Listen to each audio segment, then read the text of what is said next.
Hola Mami, welcome to La Mami Life podcast. Today we're kicking off our Mes de la Mujer series with a conversation that feels deeply aligned with what this season is all about: identity, reinvention, and community. I'm sitting down with Arezo, founder of Mommy Me Dance Málaga, a space where mothers and children come together through movement, music, and connection. Arezo's story goes far beyond dance. She was born in Afghanistan and raised in Germany as a refugee child, former academic researcher in social inequality, and now a mother of two, rebuilding her life in Malaga. Her journey is about belonging, courage, and choosing joy as resistance. This isn't just about dancing. It's about creating a space where mothers can fully be and reconnect with themselves and their children. Thank you so much for being here. I really appreciate your time and your energy to be here. Thank you so much for having me.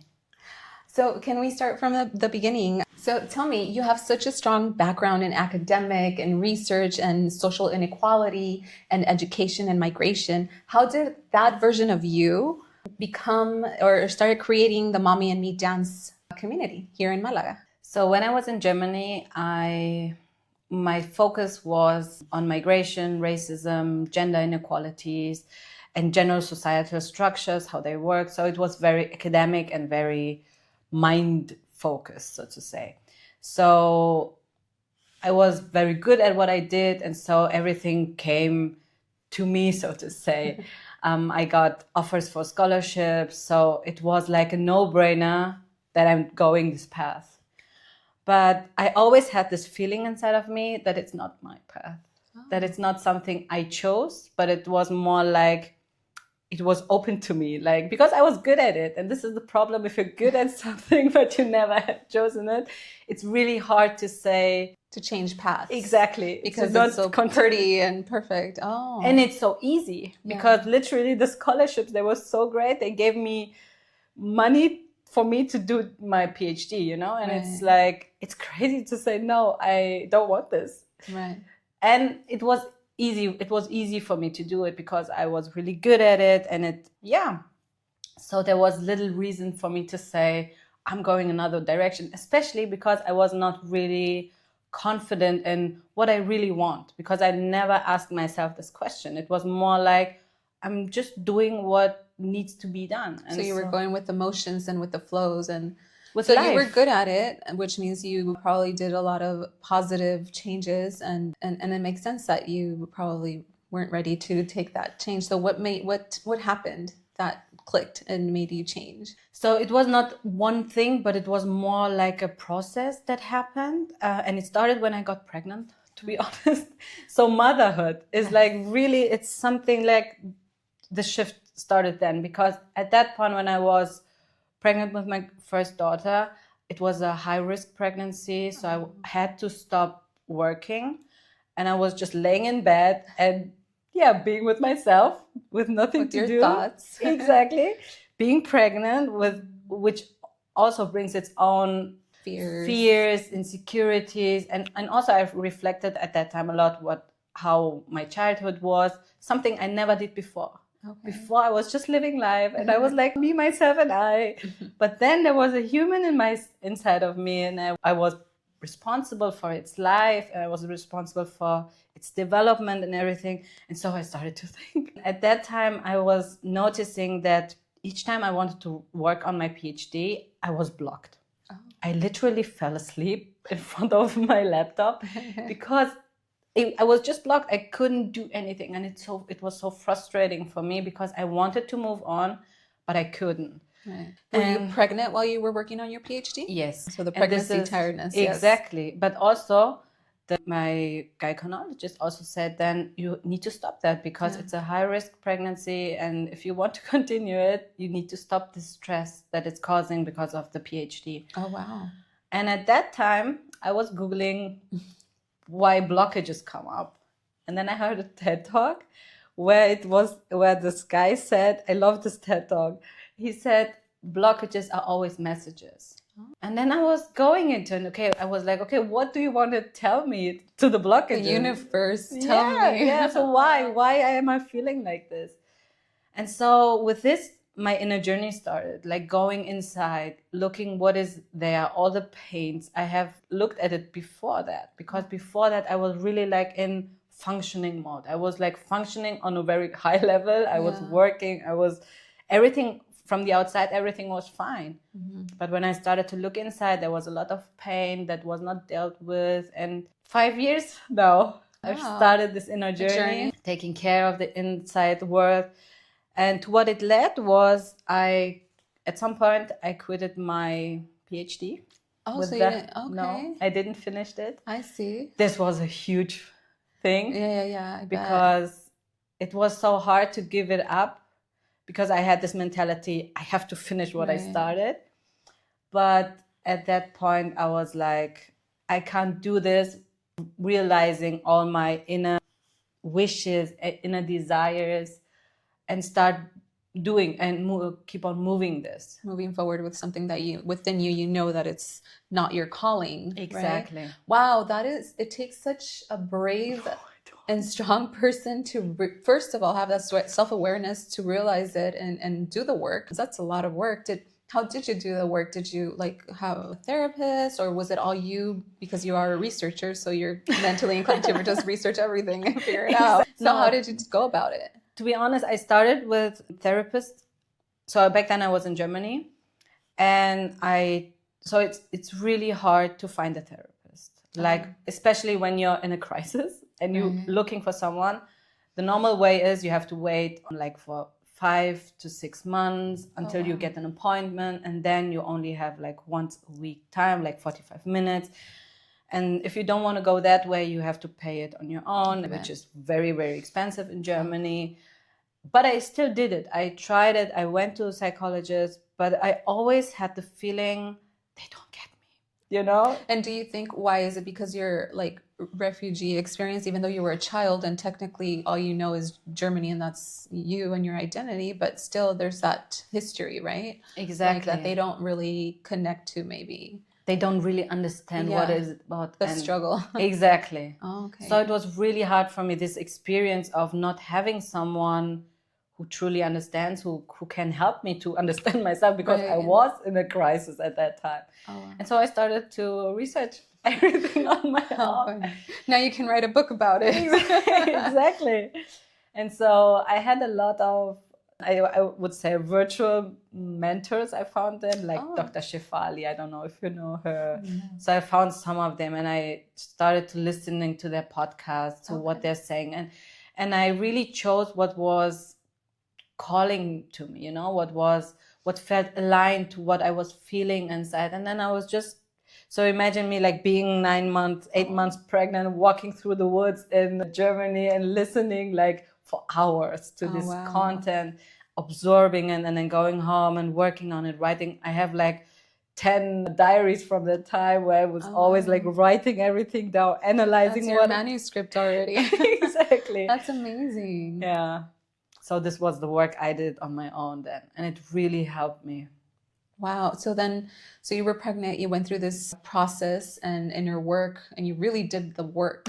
Yes. So then you had your firstborn, right? And you were still in Germany. And then what happened? Like, did you have postpartum blues, which is very typical to go through? Did anything, like, did it really help, all the inner work you did to go through this another new change, which is motherhood? So to be honest, I was so deep into this work, and I was really, I got energy from it. You know, it gave me so much energy, because finally I was doing something for myself.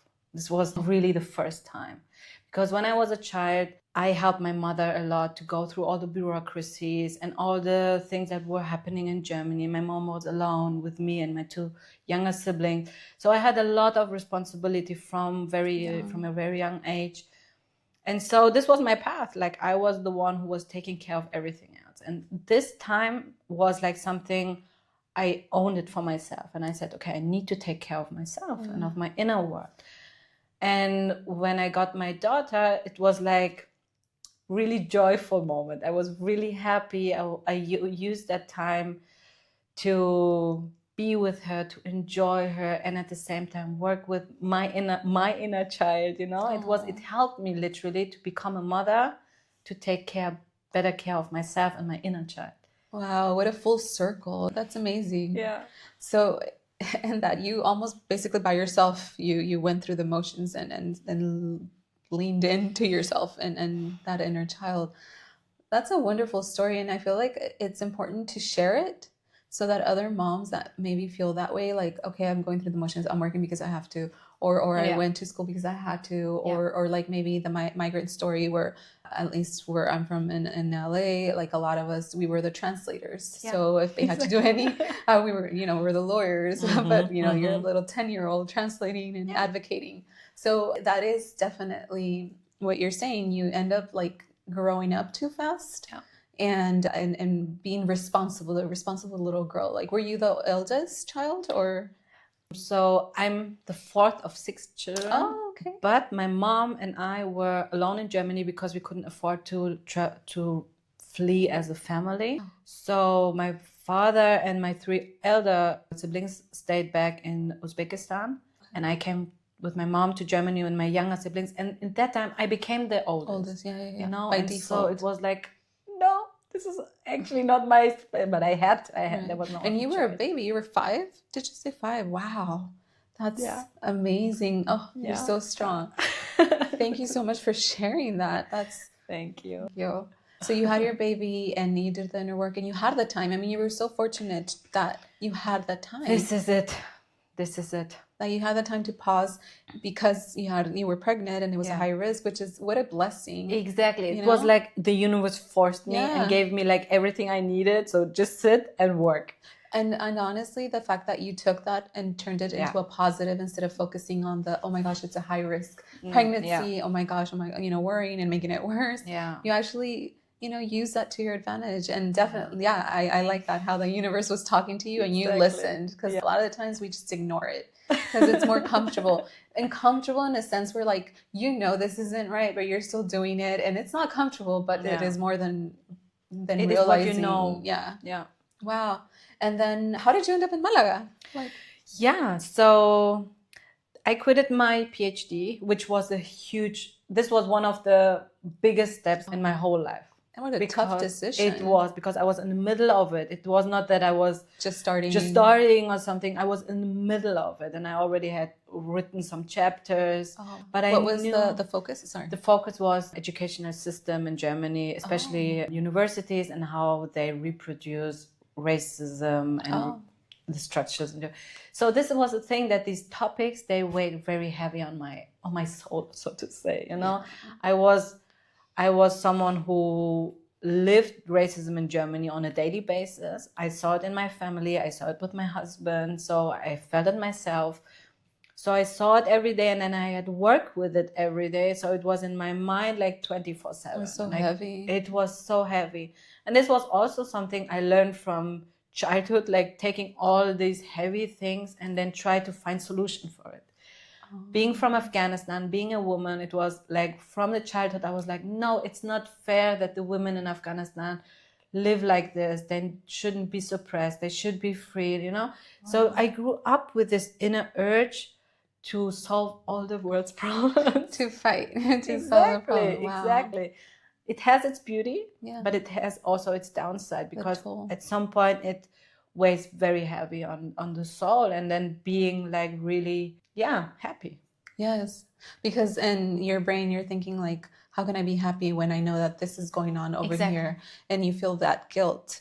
So if you just ignore it, you're a bad person. Exactly. So these were the things that were really keeping me back from going into something you had joy for, or you were passionate about. It felt like it's not allowed.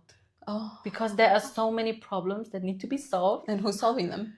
and how do you take the time and go and enjoy yourself? Like it's not allowed. Wow. That's heavy. It was.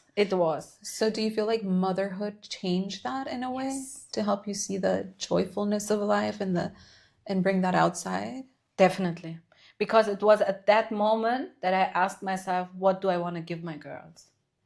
Do I want them to carry all this weight of the world? Do I want them to fight for these things that seems so unbearable, that seems so unchangeable.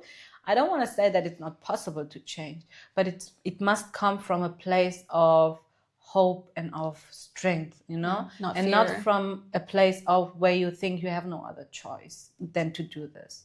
And this was where I was at that time.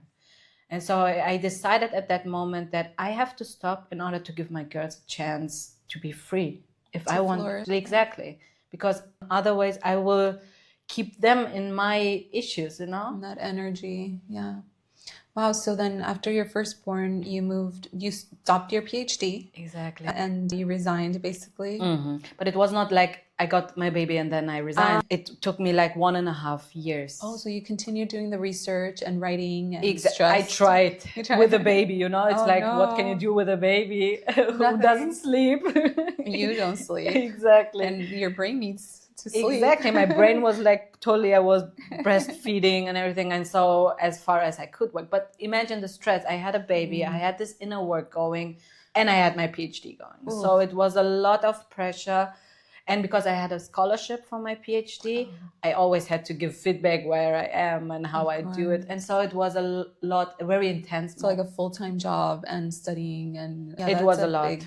It was a lot. And also I put a lot of pressure on myself because I was like, just finish it and then it's done and then you can enjoy. This was a point because I was like, I can't enjoy my baby because I have to do all this work. Yeah, and it's lingering there like a dark cloud. And with the PhD, it was 24 hours. I could work all day. And still not enough. It's exactly. I could literally work every day. And so it was very hard for me to just have a break and just let it go.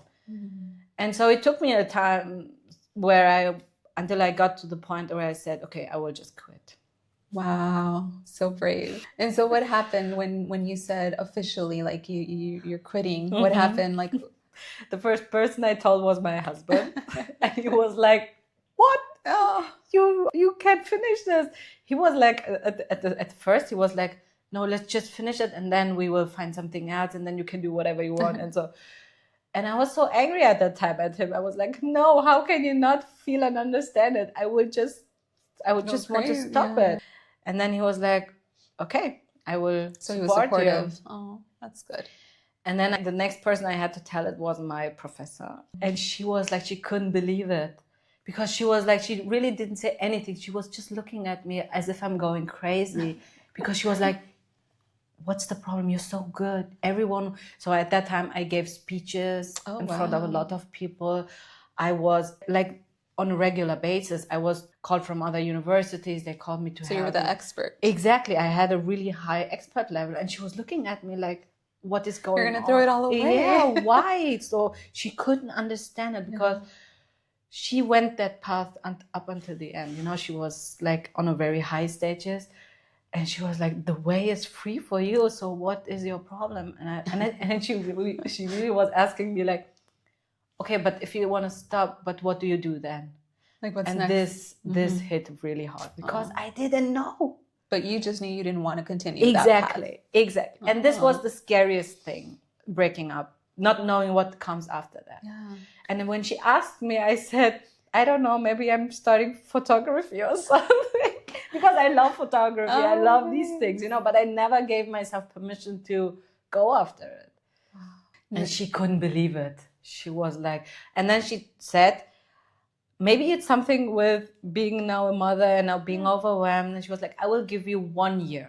The doors will be open. If you change your mind, you can come back. And I thought it was, at some point, she meant it very nice. But for me, it was like, no, just respect my decision and let me go. Right. Because if the door is open, you don't have a clean cut. But I said to myself, okay, no, I have to do it out of respect to myself. And then I said, I could have done it. The thing is, I could have finished it, but it would make me so miserable. And I would lose another 2 years maybe. And then your baby. And then my baby, that this special time, this beautiful, and I didn't want to. It was like, what do I have to pay for it? Exactly. Wow, you are so brave. And I'm sure that a lot of the moms that are listening to your story can probably relate. except a lot of us didn't take that leap. And even though deep in our heart we knew that like we should have probably quit a long time ago. Yeah. You know, and then when you finally do it, it's so liberating. It was. But I have to say it was not an easy decision. First of all, like being that the decision is accepted, and the second thing is like my partner was really supportive of it. That's so amazing. I knew that if I leave, things will be still stable. Right. And the third thing, what made it really, really hard was that there was no alternative. So the question to like what you gonna do now? And this was so painful because I grew up like always like in hustle mode, you know. I was hustling and I was never asking myself this question: what do I want to do? Wow. So it was always like, what do others need? How can I help others? Or what do they expect from you? What do they expect from me? What do I was always in performance mode, you know? Yeah. And if you're in this mode, you never can create a vision of what do you really want, you know? And so when I stopped this performance mode, there was a gap of nothingness. Oh, wow. Because you can't expect that you stop it and then magic. then the magic happens and then the joy is there and waiting for you. No, there's nothing. Work. Yeah. It's like you have this emptiness. It can be beautiful, but it can be very scary because you don't know. Now you can do whatever you want, but exactly you don't know what you want. Yeah. And so in this space, it was really hard to just help myself. Wow. And to just be with the uncomfort of not knowing, of insecurity, of also the pressure from outside. Like, what are you going to do now? Or you threw all away like your whole career. Exactly. You were an expert and now you're nothing. You're a mom. Yeah. It felt like it felt like a decline from the outside, but from the inside, I was like flourishing. Like it was like the first time I could breathe and I could just be with myself and I could just feel life as it is. So you didn't feel the need to like jump on a project right away or like get busy with X, Y, and Z. Like to be honest, I didn't know because there was this space of nothingness. I didn't know. And I was sat with it. Exactly. Wow. And it was not easy because of course everyone was expecting something from me and I was sitting there and I didn't know what to do. And also like having quitted my PhD was also, it was liberating, but it was also part of my brain was like, you didn't finish. You chose, failed, exactly. You chose something you didn't want. And what if you choose now the wrong thing? Right. And with that feeling, with that fear, I was like doing nothing. Because you're afraid of taking a misstep. And then again, you're back into that cycle of just doing what you have to because you chose, you decided. Exactly. Oh, that's rough. So how did you handle that mental load? So first things first, I was like, okay, now that the PhD is gone, the second thing that was lingering in my heart for a very long time was moving to Spain. Oh. So my partner and I, we have decided like years ago that we will be living at some point in Spain, but we never took the leap. Did you vacation here or why Spain? Yeah, like 7 years in a row, we always came on vacation to Malaga. And everyone was like, hey, there are a lot of other places in the world. Countries. Do you want to go? And we were like, no. We have to find out where our home is. And every year we came here to Malaga and we just explored the little towns. And then felt like, is this our home? Is this where we want to live? And every time it was a yes. And always Malaga ciudad. Like, yeah. Okay, how funny. And so after having this hell yeah, yes, this is what we want. But then we hadn't the opportunity, like, how do we do it with work and all the things, like, how do we manage to live in bureaucracy? Exactly. Yeah. And then I got pregnant. And so things shifted, but it was always in our heart that we want to go to live in Malaga. Yeah. And so this was the next decision that came. And then we said, okay, let's just move now. And then we packed your bags, packed everything to go, girl. Came to Spain, which was also a very intense move because everyone was like, what is going on with this? She quit her PhD. She's moving to España. So like turning her life upside down. It was like very crazy times. So, especially when I'm now thinking about it, it was really intense.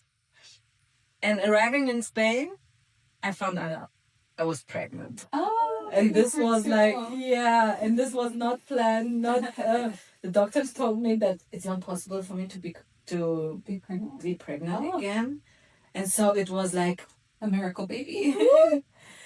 And yeah, it was really hard. And then coming here, being pregnant, my Spanish was not at the level where I can deal with all the doctor's appointments and everything. So this was our first year in Spain. Oh, Pregnancy, first year finding out how to deliver it. And I was also afraid. Like in Germany, I knew how things work. But here, I was like, what do I do? Oh, wow. So this was another chapter that was really intense.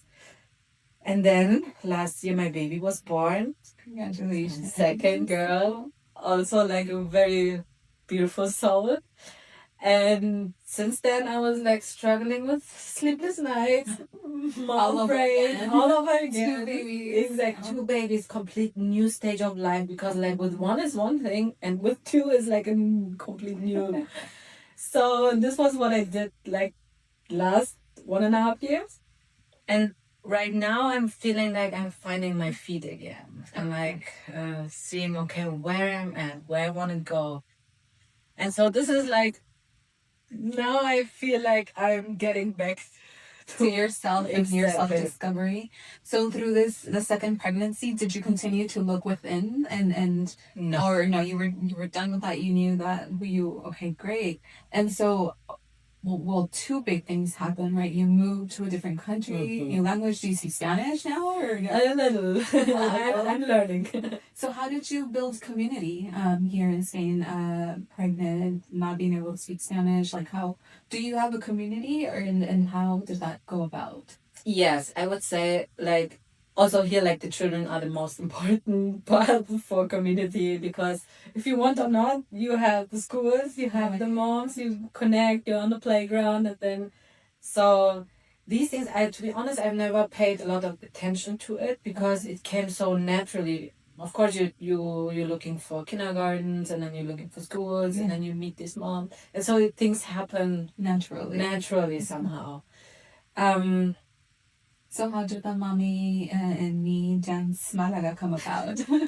It started when, so my girl, both of them, but especially the elder, she loves dancing. I have the feeling this girl was born dancing. She loves it. Do you also enjoy dancing? Not really, because I was very academic, you know. I was really a lot in my head. I was really a scientist, you know. But she's like opposite. She loves her body moving and exploring. And just watching her doing this is like such a, because she's expressing life with what she's doing, you know. Right. So she was doing this all the time, and at some point she was like, "Mommy, can we ask my friends to come and dance with me?" Oh. I was like, "Yeah, why not?" And so we invited some of her friends, and I remember we created this invitation like, "Come to Kiana's dance party," and everyone was like, Is it her birthday? And I was like, no, she just wanted to have a dance party, so just come and join. And they were like really confused, like, why is she doing this? I was like, because my girl loves it, you know? And so we had this really, it was like a house party for her and her friends. And so this is how it started. And they came and then danced, and then she was asking again and if we can do it. Of course. And at some point we didn't have the space at home to do it. Oh, that many friends. Exactly. Like if you have 5 kids with their parents, and so one of them had their grandparents, also grandma and everything, and so it's full house. And then I said, okay, why not do this and offer this? This is such a great idea. And the other thing was, okay, I was like, if my girl loves dancing, I should put her into a dance class. Yeah. So like a natural thought. Right. I looked for dance classes, dance schools, and went with her to them. Okay. She loved it, but then she was like, but mommy, you can't leave. And I was like, no, it's not allowed. I can't come with you. Here it's different. The parents can't be there. And I don't know how this works. Because my girl, she's so attached. She's like, I will dance, but only if you stay. Oh. And so we tried like 2 or 3 schools, and they all said like, no, you can't be here because the other kids will be They want their parents exactly. So, and I didn't find a school where it was possible to be with her there, because I thought if she dances, I can dance with her. You know, it was like, why not? But the schools didn't allow it. So no parents allowed Stay it. in your lane. Exactly. And so I thought, okay, I have to do it myself. Wow. Yeah. And you did. And I did. So now it's a community. Is it like a club, a membership, or what is it? No, so I started it really. So like last year in October, we had the first official dance, so to say.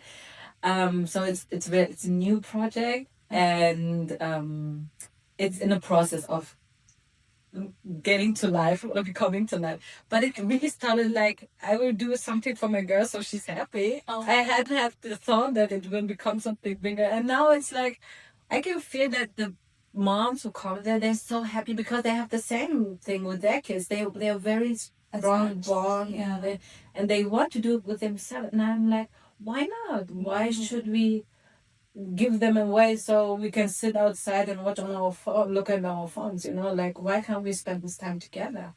And so I love the idea. The more I was thinking about it, the bigger the idea became. And so I'm like, now I'm doing it on a regular basis, monthly, because I'm in the process of finding a location, and I'm learning. Like, it's the first time I have an Instagram page, because before that I didn't have these things. So I'm learning exactly. Okay. So I'm learning all these things. So this became like now my job. So it's a startup now. Exactly. It's official. We're launching. And so, what are the ages? Like, if mommies that are listening are interested, what age group are you looking at? So at first I said, okay, you can come with a newborn and dance with it. You know, why not? But then after doing it like 2 or 3 times, I thought, okay, maybe for the very small ones, it's too loud, it's too crowded. The children are screaming, they're going wild. It's a dance party. It is, and they're so wild, they're so free.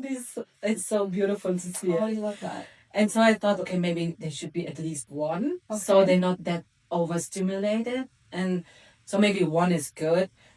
But on the other way, I was like, okay, if they're in the sleigh thing, maybe the moms there can also join. So it's up to the baby and also to the mom and how the energy is. I see. And then up to how old? How old you want? You can come with your teen if they want to do this.